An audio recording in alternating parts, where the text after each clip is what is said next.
And welcome. Welcome to Blabbit. Sorry for the slightly late start. We had a little technical difficulty, but we are persevering through all of that. And here we are. For those of you tuning in for the first time, we are Blabbit. This is where experts come to share their insights and their secrets about the things they know the most about. And as always, Blabbit is brought to you, sponsored by Open Doors, your premier communication platform for corporate employee engagement and lots of fun on the side. For those of you tuning in for the first time, my name is Paul Geiger. I am a public speaking consultant and a business communication strategist out of New York City. I make sure that messaging is delivered with the right amount of gravitas, with the right amount of humor when needed, so that you engage with people and allow them to trust you and ultimately be persuaded. Glenn, it is good to see you, my friend. Oh, Glenn, we can't hear you. Thank you. It must be Friday the 13th somewhere. Gremlins, Yes. leftover. Friday the 13th fell on a Thursday this month. That's right. Okay. Hey guys, my name is Glenn Ingram. I've been working for the last 2 decades to help people become better listeners, better communicators, so they can be better influencers and help people make buying decisions. Welcome, Ben, to this finally late start of Blabbit. Thank you. It is better late than never. True. It's great to be here. Thanks for having me, guys. Sure. Tell everybody a little bit about the work that you do, Ben. Sure. Plain and simple, I'm an executive and career coach. What lights me up is helping people live more purposefully and find work that lights them up and remove the blocks that are in their way so that they can live a more fulfilled life. And I do that at my company, purposeup.com. What do you guys think of that intro? I think you've covered a lot of bases, and we're going to cover a whole lot more bases here in this episode. And of course, Ben, thank you for being here and returning to Blabbit once again. And I'm sure you have some interesting new insights to share. Glenn, did you have something you wanted to share? No. Okay. Then let me dive right in. Let me dive in with this one. People are shifting around their careers. You are a success career executive coach, so you do help a lot of these individuals pivot. And what's interesting is, even if you're not a senior leadership person, just someone who wants to make a transition, can you be a myth buster for us and dispel the whole idea of what actually happens when you apply to a job online? And why is it you never get, or you very rarely get, interviews out of that? Just kind of clear up that whole process, because is it just wishful thinking? There's actually a black hole out there that all the resumes get sucked into, and a select few kind of circle back down to earth and land in front of recruiters. So just to dispel any myths, that is what happens. But in all seriousness, applicant tracking systems is the software, ATS, that organizes resume submissions.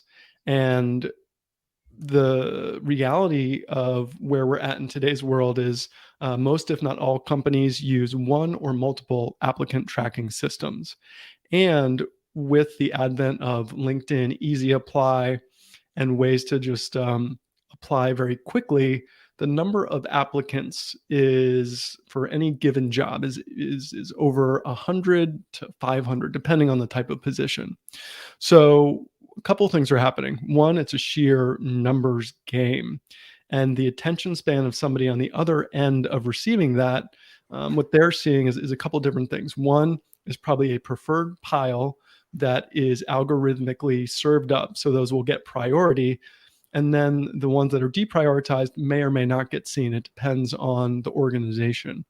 But with all of that, like a Google search and the Google algorithm, what happens is they're often can be prioritized depending on their relevancy for what keywords the job, company, organization posting it sets.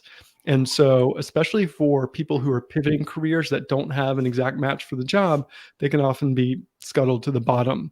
And in today's age, nobody's really incentivized for finding talent that could be a good fit and making a case for it. It's just like nobody's got time for that.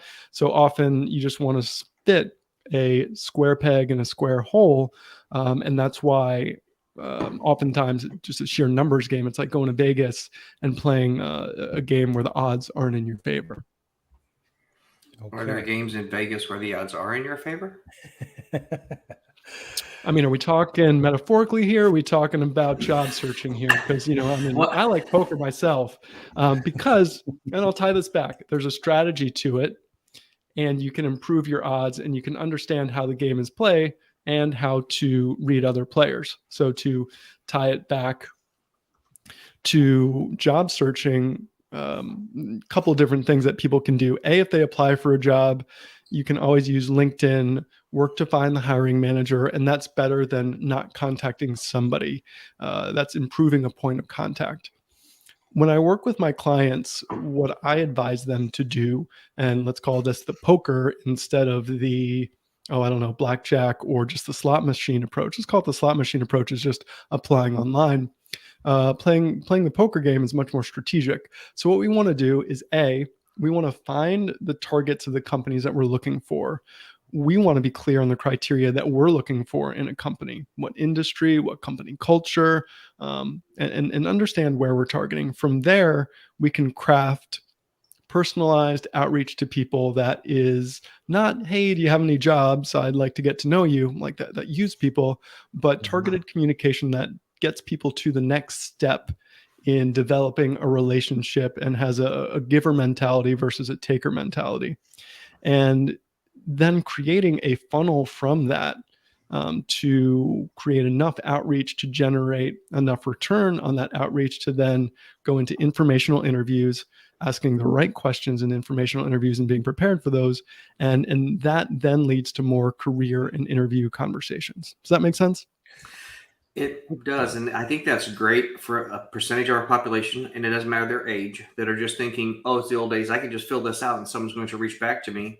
You probably have a better chance of winning betting on red than just thinking someone's going to respond to you without doing all the follow-up and setting yourself apart, correct? I mean, 100%. Like if you're betting on red, I don't know what those odds are, but let's just call it 50%. If you're up against 100 or 200 applicants, those are those odds right there. When you're reaching out to somebody cold, let's say 1 in 4 to 1 in 3 will respond to you. And so one important thing to remember is, this is the 4 SWs that I love. Some will, some won't. So what? Someone's waiting. And that the 4 SWs are great to get us past that fear of rejection or the fear of nobody getting back to us, so we don't take it personally and we can still work on creating that funnel for ourselves of communication. Well, it's interesting, the motivation, and this is something that we spoke about, Glenn, just last week when we were speaking with Mark Moskowitz, and that is the motivation and the discipline. So the motivation is, I've got to get in touch with some of the right people. The discipline, you just touched on it a little bit there, Ben, the idea of being able to keep your sense of rejection in check so that you can continue to do those sorts of things. But a thought just came into my mind, and that is, isn't the dynamic a little strange, though? You have to consider that the individuals who are on the receiving end of information, whatever it is you're going to be giving them, they kind of know what your agenda is. Is there a mindset that you need to adopt to be able to deliver that in a way that's fresh and unique, or does it necessarily not have to be so fresh and unique, just something that would matter even just slightly to the person on the receiving end of that outreach? Yeah, it's a great question. And I was just on a business coaching call the other day, and they talk about this the skill level between your communication or persuasion versus volume of outreach. So the better and more skilled you are at the communication, the less outreach you have to do, but the worse you are, the more outreach you have to do to get the same volume. So with that, what we want to do is we want to get as skilled as quickly as we can. And so there's a few different techniques we can use to land with the person who's receiving this. One is looking at their profile thoughtfully and appealing to their ego. Hey, John, I wanted to reach out and introduce myself, but first, let me tell you, I'm really impressed with the way your career has evolved from A to B, especially the specific thing that I researched that's not just in your about section, that shows that I did some digging, so that you're flipping those switches in their mind that, okay, this person cares a little bit more than the average person. They're doing their homework, and maybe I know they're sucking up to me, but they're doing it in a good way. Right. So like, I've got those LinkedIn communications where it's like, Ben Stein, congratulations on your Cannes Gold Lion Win Award. And that was from like 10 years ago when I was in advertising. I'm like, this person is using an automated thing to pull something and reach out to me. I'm like, nope. Right. But if it's something like about a post I did, and I'm like, okay, I know you got an angle, but well played. Let's see what you got. So that's technique number one. Technique number two is appeal to them for help. And so what I like to say is, hey, John, I'm looking for my next best career steps, and I could really use your help and would like to tap into some of your wisdom. Again, appealing to the ego, not necessarily asking for a job, because that puts people in an awkward position. Like, hey, any open positions? They're like, you're using me. And then so you appeal to their wisdom, ask for help, because people do like to help. Some people don't have time, but some people do. And so with that, you're asking for help. Then you say, okay, would you be open to 10 or 15 minutes with me, giving them an easy ask and then giving them an out? And if not, that's totally okay. Just let me know. Right. And that out kind of makes it feel less presumptive and helps them receive it. Do those make sense? Absolutely. I usually advise that too, right, Glenn? You've heard me say often appeal to an individual's sense of wanting to be helpful, just naturally wanting to be helpful. I think the majority of us do, but at times we just get jaded by the volume that may be coming our way. What were you going to say, Glenn? Well, I was going to say two things. First, Ben must come from some decent sales training, because I've preached that to years for the people that want to use a standard model. If you're not very good at communicating, persuading, you need to contact more people. If you're good at contact persuading, you can contact less and reach the same goal. So it's kind of knowing your numbers, we call it in sales. Now, Paul, I don't remember who it was. I think it was our friend up in the Northwest that does HR that mentioned to us here that the algorithms on a lot of these job placement boards are really set to defeat 90% of the people, because if your experience and your cover letter doesn't match the job, you're already starting off at a D and almost slipping into an F. Do you have any experience with that, Ben, as far as what it takes just to get your application and your resume to catch someone's attention so you're not starting off at the bottom of the pile? Sure. So as part of my coaching package, I've added resume done for you services as part of that. And it's not because I love resumes, but because it is so needed in today's ATS driven world to create a resume that lights up both the machine and the human. So, for example, if you're more of a do-it-yourself type of person, there's a decent, like you can use something like Zety, Zety, as a resume and cover letter builder. They've got, good resume templates, and you've got templates for cover letters. And then there's ATS-like software out there that mimics how they would filter for keywords. So, an inexpensive one for job seekers out there is called Skillify. Actually, no, sorry. That was an error. Skill Syncer. Skill Syncer is the one that you can use to see what keywords you might be missing. And so you want to stack the odds in your favor when creating your resume. And so what I'll do with my clients is I'll say, okay, what are the top 3 job postings you're going for that are triangulated in a specific direction? Because if you're applying to all different things and trying to be everyone to everybody, it's going to be less effective. So you want to get specific and targeted, and then you want to use the language from the job postings. And then once you've gotten that massaged in, you run that through your own ATS scanner, and then that allows you to refine it and get it even a little bit more relevant. All right. And how do we, or what are the steps that we take so that all of this doesn't just feel like a message in a bottle?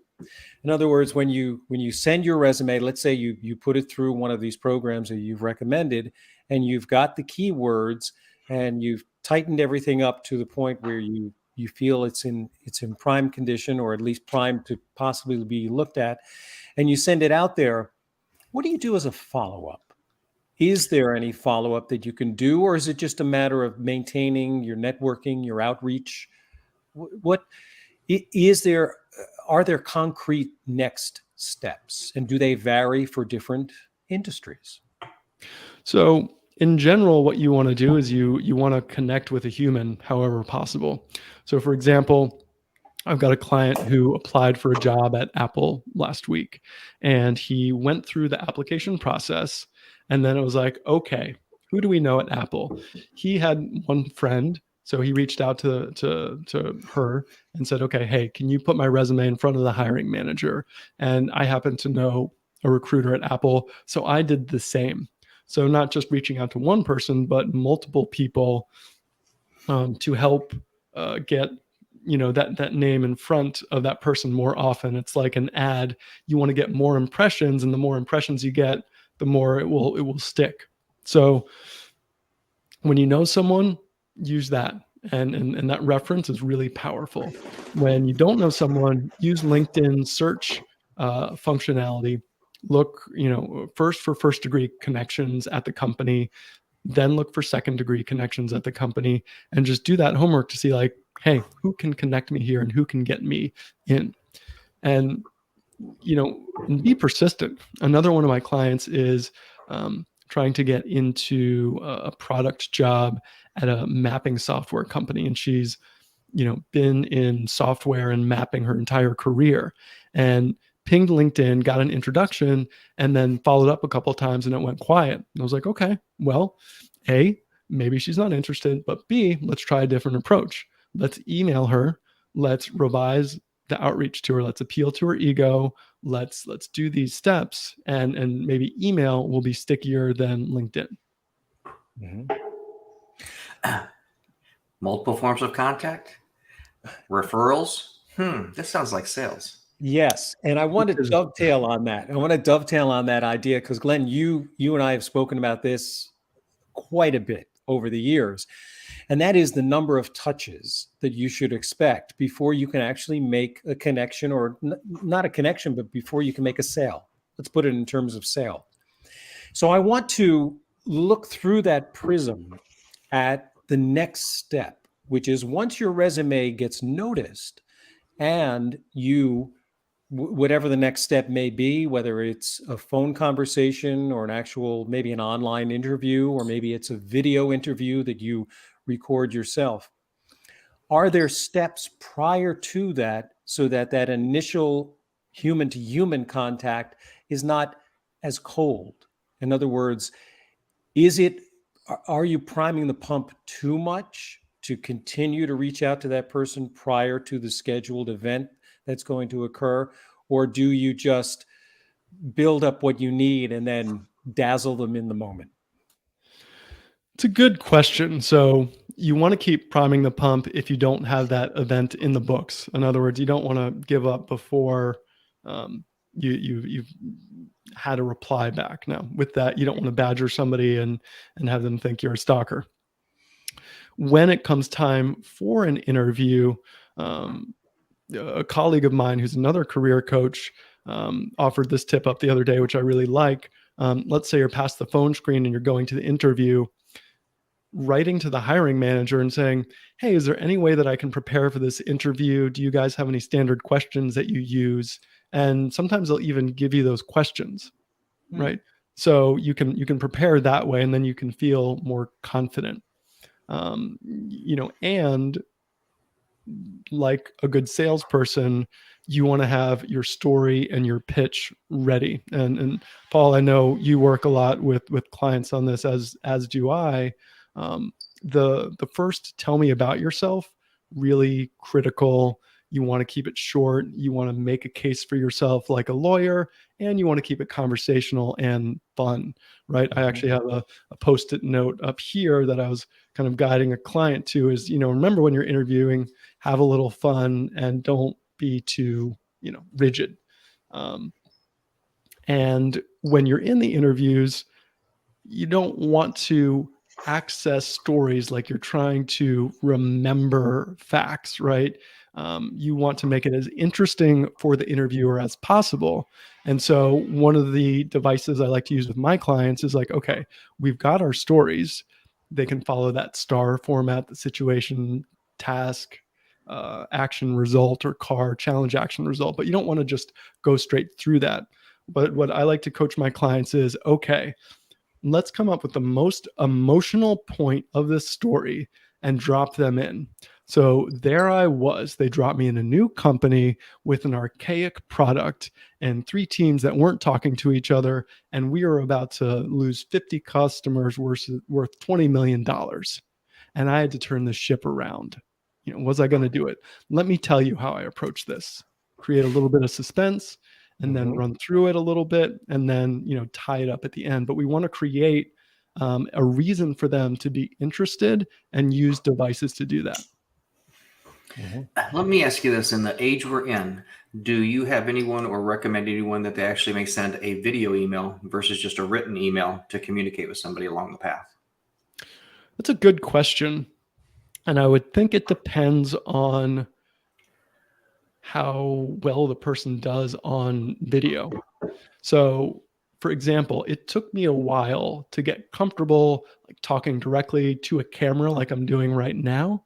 And there was a lot of it's like easier to talk on Zoom. You're looking down at the screen, right? But to come up with an effective form of communication, I don't normally advise that, but I know in sales, I've tried that before, and I'm sure it probably could be effective.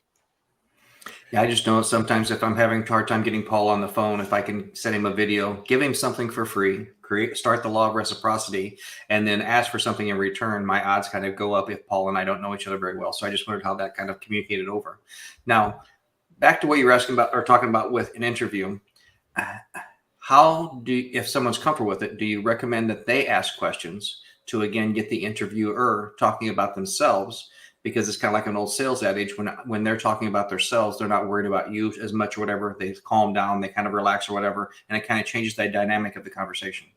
Yeah. Well, I first want to highlight that that's a great point, is that if we can make it more conversational and getting the other person talking about themselves, changing that ratio of who's speaking increases your odds, because people do like to talk.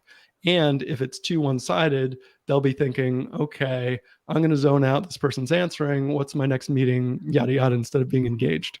So to that end, let's say we take the tell me about yourself question, right? At the end of that, instead of rambling on and on and on about your career where they start to lose interest and check out, like let's keep it to a minute, 90 seconds, etc., like short and sweet like a commercial. At the end of that, you can say, was there anything that you wanted to double click on there that you're interested in? Or, I'm actually curious, what are the biggest challenges that you're facing right now? And how do you think my experience might be relevant to that, or where you think there might be holes in my experience? I'm curious. Yeah, that's an interesting one. How do you answer the tell me a little bit about yourself? And just to share one of the approaches that I use is, and Ben, you and I have spoken about this, we're very big on developing and preparing stories for the interview process so that you really know the stories that do define you.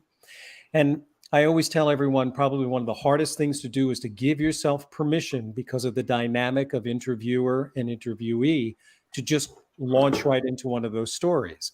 So what's really important is the segue phrases, what you use to literally just launch yourself right into a story. And I always tell everyone the best segue sentence out of tell me a little bit about yourself goes like this. One of the most important things I've learned is, and then you go right into it, because it's literally an undeniable statement, because the person can't say, who you didn't learn that, or it's not important to you, because both things are ultimately universally true. And so you then have the permission to just go right into one of those stories. And you're right about 90 seconds. First impressions are complete in 90 seconds. So that can be tough. How about asking without asking? Paul, I always like educating myself. That Better Business speech, who wrote that? I always like to read more stuff. Oh, that's you?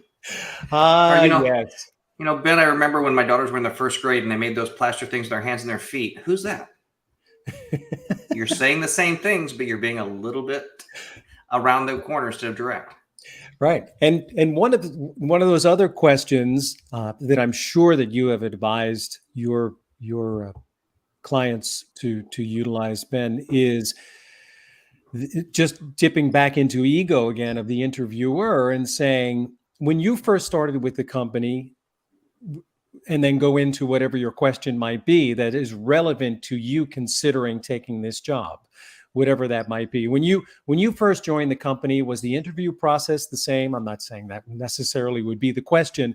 Or when you first joined the company, was there as strong a mission statement as I see now on your website? I mean, just something like that shows, again, that you did do the due diligence, but you're also allowing them to talk about their personal experience rather than, maybe not the first question that you would have for an interviewer would be, what are the challenges you guys are facing? But that has a place. It has a place, but I think you have to warm up to it. And I go back to human behavior, which is exactly what we're discussing here, because you're talking about connecting and persuading. And I always say we're all in the same business. We're all in the persuasion business in one way, shape, or form. Yeah. One question I love that dovetails off that in creating rapport, right? Because we want to create rapport. And zooming out from this question is, most likely, if you're in there interviewing, they think you're qualified enough because they've reviewed your resume. So now it's more about, is this person a good work wife or work husband? Do I think I can work with them and that would be enjoyable? And so to that end, this question kills two birds with one stone, and the other stone being, the other bird. And I actually don't like that expression, but that's for another day. I don't want to be killing birds. But the other question is, what's your work culture like in terms of work-life balance? So instead of asking that question, we can ask, what do you like to do in your spare time? Then we're learning more about the interviewer and getting them to talk about themselves. And if they say something like spare time, or if they're like looking up and they're trying to figure it out, they're probably working a lot. But you can learn about them personally and connect with them if they do have hobbies. And if not, and they're like, I don't remember the last time I did anything for myself, then you know that there might be a flag with the company culture.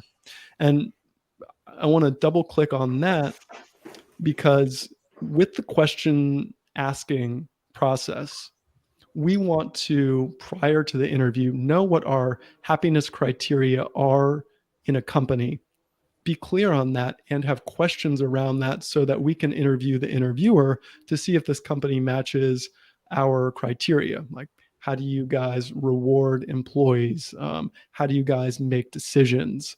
What's the overall management style? How do the executives interact with the director and below levels? So we can get clues to see what type of culture this is and seeing if it is a good fit. Mm-hmm. So I have a question for both of you guys, because in sales, the old adage is information or statistics tell, stories sell. So do you recommend doing homework, finding out about the people? And again, like I always do, I'm always looking around the room to find some degree of separation, some way to relate to people. So if I saw a golf ball with a hole in one or something on there, I may talk about a story where, at one point I shanked it right into this presentation right into the water, and I had to lay up and go after it again. Or if I see someone likes boating or whatever, I might talk about running out of gas in the middle of the lake or stuff like that, just so again you can find ways to relate to that person without being direct and asking them, oh, you like boating? Mm-hmm. Yeah, it is a matter of I always say you have to give a little bit before you're going to get.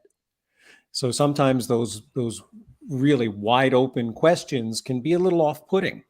So you always have to consider what part of my perspective am I going to share, and how will it be communicated through the type of question or the wording of the question that I'm asking. Yeah. But Glenn, yeah, that is some advanced Jedi moves right there that you mentioned. A couple other ones in terms of creating rapport without being too obvious are, from NLP. Certain people are visual type of folks, certain people are auditory, and certain people are kinesthetic. So a lot of people use language I see, they'll talk quickly, and they'll be very animated. So if you can match that energy and use visual type of language, then you'll create more rapport with them. People with auditory, I hear you exactly, and they talk a little bit slower. I'm more in the auditory type of realm, and then the kinesthetic people are a little bit slower. Let me see how that feels, and you can use language and start to match that. And that's another way to match them. In addition to their body language, you could match that without being too overt, and that helps create that rapport too. And those are some of those advanced things that you don't want to be too obvious about, but can help at that subconscious level. Is there a ratio of jobs that you should be applying to on a weekly basis in order to get the kind of results you're looking for? Or do you just focus all of your energy on that handful of companies that you think will have an opportunity that works for you, or has posted an opportunity you think is a good fit? Is there just, like Glenn, in sales, there's a certain ratio, there's a certain percentage of people that are going to pay attention? And at what point are you just overworking the system, your system, emotionally as well? And at what point are you not doing enough? Is there a guidelines, or does it change with every individual?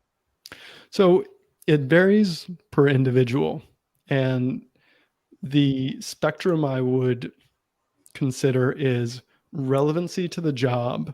The more relevant that you are, the more you can apply and think about getting a callback. Like, am I a slam dunk for this role, or am I a reach? So the more relevant you are, you could spend a little bit more time applying.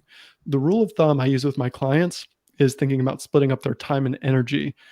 And 80% of the time, I invite them to work on the networking approach and reach outs and the research around that. And 20% of the time, applying online, because you don't want to cut that off totally, but you're going to get the best results from reach outs, right? And so depending on if the person's working full time or not, I will say, okay, can you do, 5 reach outs a day? Can you do 10 reach outs a day? And if you do that consistently, let's say 1 out of every 10 reach outs will potentially lead to a referral to a interview, and you play that out over a couple of months, you can see how that is a much better game to play than the 1 in 100, 1 in 200 applicant game. So, do you run into? I run this with salespeople. I run this with business people. I run into it everywhere when you're looking to obtain more business. So, do you run into it from people that are looking for a new job when they say, "I don't have time," and you have to call, and say, "What do you do at lunch every day? What do you do after you get home for the next day? You really have more time than you think. So, are you really putting the effort forth? Is this important to you?" Yeah, you gotta have that tough love. And if they don't have any gas in the tank, then it's not that important to them. We make decisions about our time. It's not like, I work with my clients. It's not like I'm going to try and do X today. It's like the wise master Yoda said, do or do not. There is no try. And there's a huge difference between making a decision towards doing something versus trying to do something where you give yourself that out. And, one of the things that I start with my clients is personal integrity, right? We all know what integrity is. It's keeping our word to others, but we're most likely to lie to ourselves.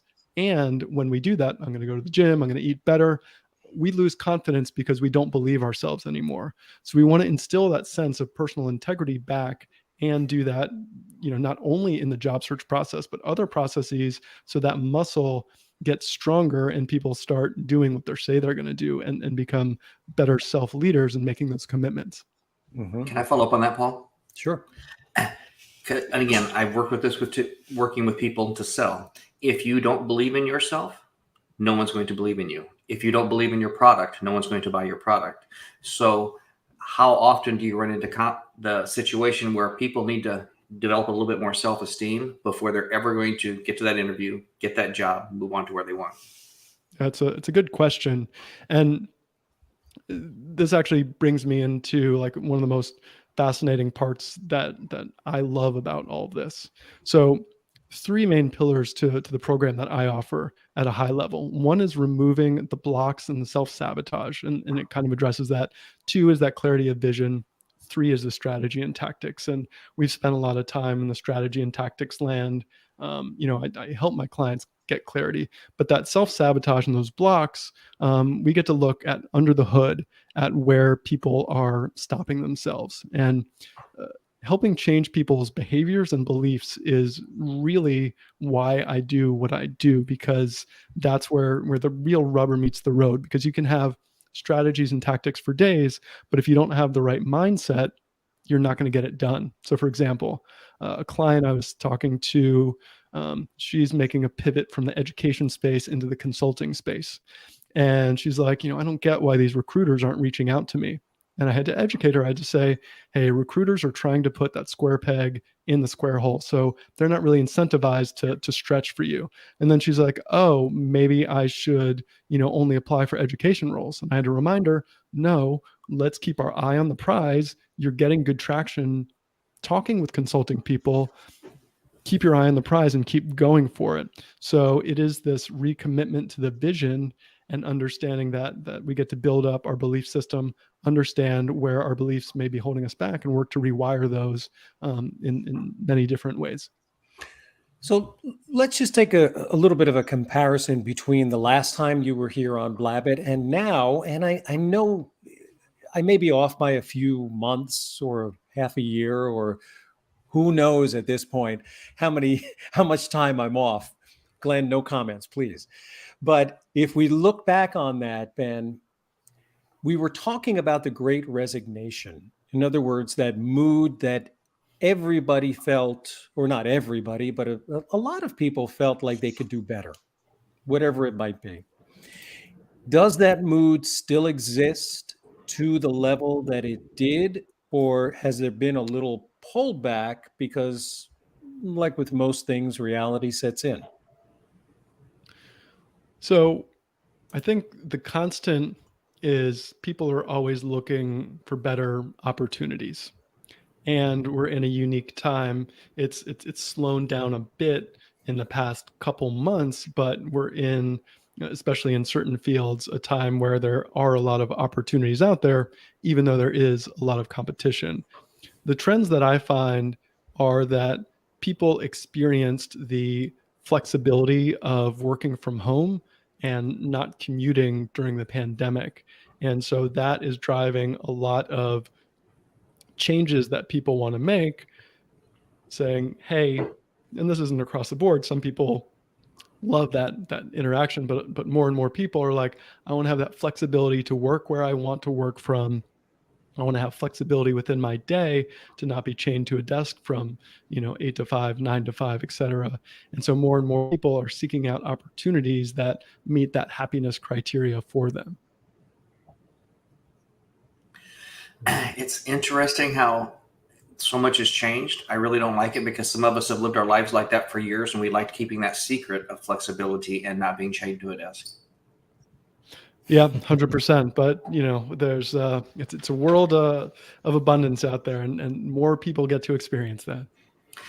So I know one thing that I've had a hard time getting salespeople to understand over the years is at this time, until someone signs an agreement, writes you a check, they're not a client.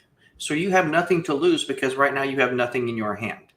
So at times, is it good to explain to somebody when they're doing this interview, when they're doing this, to just go for it? Because right now they don't have that job, they don't have an offer, so they really have nothing to lose at this point. Yeah, I think it's a good question, and how I would answer that, and where I coach my clients, where I see the most need for coaching, is to connect with people at an emotional level. So with that, like, what are you really passionate about? So I was with a client yesterday, and he was preparing for the presentation portion of an interview, and he's in the analytics field. And I'm like, you're a genius at analytics, but if they're not going to feel you, then they're not going to buy into you. And I made this reference, and it's embarrassing, but it's fun to share. Um, I was watching terrible show on Netflix, Bling Empire, and it's a terrible reality show. But anyways, in it, two of the characters gave a pitch for their non-alcoholic drink, and the one that won the competition was the guy talking about his sobriety journey and how much he's transformed, and the passion that he had helped push him to the winner spot. Now, that could have all been scripted, but on the receiving end of that show, it got me. And so I want to coach my clients to really step away from trying to impress people with facts and figures and proving themselves, and really connect emotionally with people, because that's what resonates at that energetic level. And that's that thing that will really push them over the edge, so that people not just hear them, but feel them. Statistics tell and stories sell. Yes. Where did we hear that before? And Glenn, it goes back to what Fletch said many, many months ago, which is, if this person who's speaking just shared that story, whatever comes out of their mouth next, I'm going to believe. So there is that connection, that willingness to share an experience, and a relatable experience. And honestly, if you tell it the right way, any experience is relatable. It really is. And that is the best way that we as listeners, not just interviewers, but anyone, and not just decision makers, but listeners in general, determine whether somebody has understanding, ability, experience, aspiration. It's by listening to a story. It is the easiest way to process checking off those boxes in your mind. And that is what leads to that trust, and ultimately to the persuasion. 100%. We've talked on here a ton of times about authenticity, congruency, and stuff like this. Do you ever tell people, the right person at the right time, to maybe have a little bit of self-deprecation in that story, because everyone else is walking through that door is trying to paint them as Superman, as opposed to actually being human while you're in that interview? It's a good question, and I would reframe that from self-deprecation to vulnerability, and maybe being in a position where they didn't have it all figured out. And something, that goes back to what we were just talking about, that relatability, versus downplaying themselves. So I think the more vulnerable you can be, the more somebody can see, share, and feel you. But sometimes self-deprecation can come off almost as a lack of authenticity or insecurity. So it's a fine balance depending on the delivery. Yeah, and I'll give a perfect example. And so many coaches who do coach on interviews and whatnot will tell you, well, you should always have a leadership story prepared. And to a certain degree, that is true. But I think a slight adjustment that definitely weaves in a little bit of that vulnerability that you're talking about, Ben, is I characterize it as being, tell me your reluctant leader story. In other words, why were you reluctant? Why were you unsure at first?